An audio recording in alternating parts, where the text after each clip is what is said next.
کان پگے مسلمانوں کے لیے دو ہی مقام پاکستان یا قبرستان. کب تک سنتے رہیں, کب تک برداشت کریں؟ برداشت کرنے کی حد ہوتی ہے. ہم کہتے تھے کہ نعرے لگا رہے ہیں, لیکن پارلیمنٹ میں اکثریت کی بنیاد پر, ایم پیز کی تعداد کی اکثریت کی بنیاد پر اگر آپ مسلسل یہ کوشش کرتے جائیں کہ بیت اللہ کا معاملہ ہو, بابری مسجد کا فیصلے کا معاملہ ہو, یا پھر یہ کہ جو ہے اب وقت امینڈمنٹ ایکٹ جو بنایا گیا, بل جو بنایا گیا, جو لایا گیا, اس کا معاملہ ہو, ہم اس سلسلے میں اب کسی قسم کا برداشت ہم کرنے کے لیے تیار نہیں. ہم مسلسل جدوجہد کریں گے. میں آپ سے کہوں گا کوئی آپ کو تشتری میں لگ کر اس طرح واپس نہیں لے گا جس طرح جو ہے کسانوں کا معاملہ لیا گیا, ان کا قانون واپس لیا گیا. مسلمانوں کو, یہاں کے دلت بھائیوں کو, یہاں کے سیکولر ہندو بھائیوں کو, یہاں کی سکھ برادری کو, یہاں کے میرے عیسائی بھائیوں کو ساتھ آنا پڑے گا اور اس ملک کے دستور کے تحفظ کے لیے مسلسل جدوجہد کرنا پڑے گا. اگر ایک قدم بھی پیچھے ہٹائیں تو یاد رکھ لیجئے آج ہماری باری ہے, کل آپ کی باری آنے والی ہے, آپ کو کوئی بچا نہیں سکے گا اس وقت. یہ حکمراں ایسے ہیں, ان کے عزائم ایسے ہیں. مسلمانوں, میں آپ کو بتاؤں, آج سے 23 سال قبل وشو ہندو پریشد نے کتاب لکھی جس کے اندر انہوں نے تقریباً 3800 سے زیادہ مساجد اور بزرگان دین کے مزارات کے نام لے کے کہا گیا کہ یہ وہ ہے جس کو منادر کو توڑ کر بنایا گیا. یہ جھوٹ پر مبنی بات, جھوٹ پر مبنی بات بنائی گئی. اب تو یہ ہوگا کہ وہ 3800 یہ قانون اگر نافذ ہو جائے گا آسانی سے کھینچ لیے جائیں گے. دوسری بات یہ ہے, پورٹل بنا دیا گیا, کورٹ میں بھی مقدمہ چل رہا ہے. آپ کو کیا ضرورت تھی پورٹل بنانے کی؟ مسلم پرسنل بورڈ کی دانشمند قیادت نے کہا کوئی مسلمان اس پر رجسٹر کرانے کی ضرورت نہیں ہے. جیسے سی اے این آر سی کے موقع ہم نے کہا ہم کاغذ نہیں بتائیں گے, وقت کے بارے میں بھی ہم رجسٹر نہیں کرائیں گے, تم کو جو کرنا ہے کر لے, ہم دیکھیں گے انشاءاللہ. ہم کو اس کا خبر بھروسہ ہے جو کائنات کا پیدا کرنے والا. ہم کسی سے ڈرنے والے ہیں نہ دبنے والے نہ جھکنے والے. باپ کہتے ہیں, بار بار ہم کو تانا دیا جاتا ہے. میں بتاؤں آپ کو, ملک کی آزادی کے بعد مسلمانوں نے کیا دیا؟ پاکستان کے ٹینک اندر گھس رہے تھے, کس نے پاکستان کے ٹینکوں کا منہ موڑ دیا؟ وہ حوالدار عبدالحمید تھا جس نے جان کی بازی لگائی, ملک پر شہید ہو گیا اور پاکستان کے ٹینکوں کو واپس کر دیا. جانے بتاؤ بھائی, بریگیڈیئر عثمان کون تھا جس نے پاکستان کی فوج کی دھجیاں اڑا کر رکھ دی؟ کیا کارنامہ اس کا؟ تاریخ ہے. میں آپ کو بتاؤں, پنچر بنانے والوں کی بات کی جاتی ہے. اس ملک کو نیوکلیئر بم کی ٹیکنالوجی مسلمان سائنٹسٹ نے دی, اور پن بنانے کے لیے پن نہیں تھا جس سے دھماکہ کیا جاتا ہے. اور وہی جو ہمارا ایک صدر جمہوریہ گزرا اے پی جے عبد الکلام, ان کی قیادت میں وہ پن بنایا گیا. ہندوستان میں میزائل نہیں تھا, میزائل کس نے بنایا؟ جس کا نام میزائل میں رکھا گیا وہ عبد الکلام تھا. اس کو آپ میزائل کے نام میں ان سے پکارتے. ہم سیٹیلائٹ بناتے تھے, ہم سیٹیلائٹ بناتے تھے رشیا کی مدد سے. روہنی پہلا سیٹیلائٹ تھا جو انڈیا میں بنایا گیا اور اس کو آربٹ پہ چھوڑا گیا. کس کی قیادت میں بنایا گیا؟ اے پی جے عبد الکلام کی قیادت میں بنایا گیا.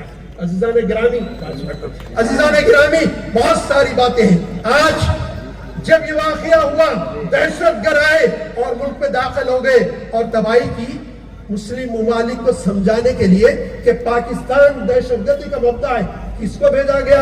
آپ کے میرے قائد بیرسٹر اسدالدین اویسی صاحب کو بھیجا گیا. ان کے بعد دیکھ لیجئے کیا ہوا, پریس پورا پاکستان کا خاموش ہو گیا. ان کے نے کوئی جواب نہیں دی, انہوں نے مستقل انداز سے جواب دیا. ملک کو جب ضرورت پڑی, میرا خون, میری قوم کا خون, اور اس کے بعد پھر ہم غدار, ہم سے گلا کے وفادار نہیں, تم بھی دلدار نہیں ہو. ہم سے کیا کہتی ہو؟ یہ باتیں کرنا چھوڑ دو. اگر ملک کو چاہتی ہو طاقتور بنانا تو آؤ سب مل کر ملک کو طاقتور بنائیں گے. لیکن مسلمانوں کو مسلسل نشانہ بنا کر آپ سمجھتے ہیں کہ آپ دنیا میں سپر پاور بن جائیں گے, تو ہرگز نہیں بنیں گے. عزیزان گرامی, اب یہ بورڈ کیا ہے؟ آل انڈیا مسلم پرسنل بورڈ میں اکثریت علماء کی ہے, لیکن میں آپ کو بتاؤں بڑے دانشور لوگ بھی ہیں, انجینئر سے, ڈاکٹر سے, بیرسٹر اسدالدین صاحب ایسے پولیٹیشین ہیں. اب ان کے بارے میں کیا کہوں آپ کو کہ جو ہے یہ بہت بات ہے, 2010 یا 11 کی بات ہوگی اندازاً میرے. اس وقت ایک مسئلے پر امریکہ کے ایمبیسیڈر نے آپ سے گفتگو کی, اور سے سنیے بات. گفتگو کرنے کے بعد بولا, بیرسٹر اسدالدین اویسی صاحب اگر آپ چاہتے ہیں تو میں اپنے لیٹر ہیڈ پہ لکھ کے دینے کے لیے تیار ہوں کہ the most genius and intelligent parliamentarian of India. یہ اعزاز انگریز بھی مانتے ہیں, آپ نہ ہمت ہے نہ حوصلہ ہے ہمارے قائد کے بات کرنے کی. میں نے کہا تھا ورنگل کے جلسے میں آپ کو ملک ہی چلانا نہیں آتا, اگر آپ کم سے کم کوئی منسٹری نہیں دیتے, ایک منسٹری بنا دیجئے وار منسٹری اور دے دیجئے. دیکھیں گے چائنا کیسے زمین نہیں چھوڑتا ہماری, دیکھیں گے کون دہشت گرد پاکستان سے آتا ہے. ہم اتنا عزم حوصلہ رکھتے ہیں, لیکن آپ ہماری شریعت میں مداخلت کریں گے تو ہم پھر اسی طرح کھاندے سے کھاندہ لگائیں گے. ہم اپنی جماعت کو نہیں دیکھیں گے, اپنے مسلک کو نہیں دیں گے, اپنے مشرف کو نہیں دیکھیں گے. ہم متحد ہو کر کھڑے ہو جائیں گے ان حالات کا مقابلہ کرنے کے لیے. عزیزان گرامی, کیونکہ مجھے کنوینر صاحب اشارہ کر رہے ہیں, میں زیادہ وقت لینا نہیں چاہتا, لیکن اس موقع پہ نوجوانوں سے کچھ بات کرنا چاہتا ہوں. 2000 تقریباً 10 یا 11 کی بات تھی, یہاں پر ایک کمیونل رائٹس ہوا, مسلمانوں کے دکانات جلائے گئے. اس وقت قیادت نے فیصلہ کیا, کل جماعتی قیادت نے, کہ بیرسٹر اسد الدین صاحب اور متین قادری یہ دونوں کو یہاں بھیجا جائے. ہم دونوں آئے یہاں پر, اور اس وقت یہاں نوجوانوں کے جذبے اور ان کے جوش کو دیکھ کے میں سلام کرتا ہوں. یہاں کے نوجوانوں کا جوش جذبہ میں نے اس وقت دیکھا ہے, میں آپ کو مبارکباد دیتا ہوں. آپ بڑے ذریعے ہیں, لیکن میں ایک بات کہنا چاہتا ہوں, دنیا میں زندہ رہنا چاہتی ہو, دنیا میں قیادت کرنا چاہتی ہو, علم کے میدان کو نہیں چھوڑنا پڑے گا, علم کے میدان میں آگے بڑھنا پڑے گا. بیکاری کا وقت ضائع کرنا, ہوٹلوں میں, تھیٹروں میں, چبوتروں پہ بیٹھنا, یہ تم کو زیب نہیں دیتا. علم حاصل کرو, علم حاصل کرنے کے لیے گھر کا سامان بیچنا پڑے بیچ دو, جائیداد بیچ دو, لیکن علم سے منہ نہیں موڑو. جو دنیا کا علم حاصل نہیں کرتے وہ دنیا میں کامیاب نہیں ہوتے, جو دین کا علم حاصل نہیں کرتے, دین کے علم پہ عمل نہیں کرتے, وہ آخرت میں کامیاب نہیں ہوتے. دین اور دنیا دونوں علوم حاصل کرنا پڑے گا. مجھے بے ساختہ الطاف حسین حالی کے اشعار یاد آ رہے, انہوں نے کہا تھا کہ انہوں نے کہا نہ دینی مدارس میں ان کو پاتے, نہ شائستہ جلسوں میں آتے جاتے, پہلے ان کی رونقیں جا کر بڑھاتے, پڑے پھرتے, دیکھتے اور دکھاتے, کتاب اور معلم سے پھرتے بھاگے بھاگے, مگر ناچ گانے میں سب سے آگے ہوئی ان کی بچپن میں یوں پاس بانی کہ قیدی کی جیسے لگی جب سمجھ بوجھ سیانی, چڑھی بھوت کی طرح سر پر جوانی. بس اب گھر میں دشوار تھمنا ان کا, ہوٹلوں میں تھیٹروں میں رمنا ان کا, نہ گالی سے دشنام سے جی چھڑائے, نہ جوتی سے بیزار سے اس کی جائے. جو محفل میں جائیں تو بچپن دکھائیں, جو میلوں میں جائیں تو فتنے اٹھائیں. لرزتے ہیں اوباش ان کی ہنسی سے, گریزاں ہیں رند کی ہمسائیگی سے. یہ کیفیت بدلنی پڑے گی, یہ کیفیت بدلنے پڑے گی, اور اٹھنا پڑے گا اللہ کا نام لے کر تعلیم کے میدان میں, ہر میدان میں آگے. میرے عزیز بھائیوں, میرے بزرگوں, میری بہنوں, میری ماں اور ہمارا فیوچر, میری کوئی آئیڈینٹی نہیں. اگر کچھ ہے تو صرف یہ کہ میں ایک انڈین مسلم ہوں. میری کوئی پہچان نہیں. پہچان یہ تھی کہ ہم بڑے فخر سے جانے جاتے تھے کہ ہمارا حصہ ہے ہندوستان کی سرزمین کی آزادی میں. سراج الدولہ سے ٹیپو سلطان تک ہسٹری گواہ ہے کہ ہماری کیا پہچان تھی. لیکن آج کچھ سالوں سے ہم دیکھ رہے ہیں کہ ہماری پہچان کو بدل دیا گیا ہے, اور ہمیں کچھ ناموں سے پکارا جاتا ہے. ہمیں کہا جاتا ہے ہم پسماندہ ہیں, ہمیں کہا جاتا ہے کہ ہم پنچر بنانے والے ہیں. تو آج ادونی کی سرزمین سے دلی تک ایک پیغام دینا چاہوں گی کہ ہاں, میں انہی پنچر بنانے والوں کی نسل ہوں, انہی کی بیٹی, پوتی اور نواسی ہوں جن کے نام انڈیا گیٹ پر لکھے گئے کہ انہوں نے اپنا سر کٹایا, اور آج یہ کھلا آسمان ہمارے سامنے ہے, یہ زمین ہمارے سامنے ہے, اور ہم آزادی سے یہاں بیٹھے ہیں. ایک وقت تھا کہ مسلمان ہونا, کہنا اور ہندوستان کا ایک فخر سیکشن ہوتا تھا. لیکن آج جس طریقے سے ہم کو الوف کیا گیا ہے, جس طریقے سے ہم کو الگ تھلگ کیا جا رہا ہے, جس طریقے سے ہمارے حقوق پہ ڈاکہ ڈالا جا رہا ہے, اس پہ ایک بہت اچھا شعر میں سمجھتی ہوں کہ مجھے بولنا چاہیے. میرے سینے میں نہیں تو تیرے سینے میں صحیح, میرے سینے میں نہیں تو تیرے سینے میں صحیح, ہو کہیں بھی آگ لیکن آگ جلنی چاہیے. ادونی کی سرزمین سے آج ایک آواز اٹھنی چاہیے, وقف بل منظور نہیں. میں چاہتی ہوں کہ ہاتھ اٹھائیے اور اس احتجاج میں آپ کی حصے داری ثابت کیجیے کہ یہ آج صرف آپ یہاں اس لیے نہیں بیٹھے کہ یہ جلسہ آپ کو بلانے کے لیے یا آپ کو بٹھانے کے لیے رکھا گیا ہے. یہاں پر آج ہم آپ کو اپنی تقریریں سنانے نہیں آئے,